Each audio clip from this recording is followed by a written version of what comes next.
How to check all apps password saved on your Android phone. Hello everyone, this is Max. Welcome back to another tutorial video. So let's start without wasting any time. Also makes it worth this video till the end. So the first method is open up Google on a device. Now tap on profile at the top right corner. Now tap on manage your Google account. Now scroll to the right and tap on security. Now scroll down. Now under password manager, simply tap on manage passwords. Now on this page you can find all of your passwords.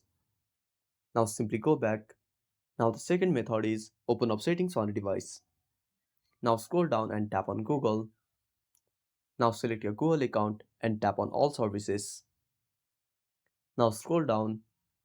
Now tap on autofill with Google. Now tap on Google Password Manager. And that's it.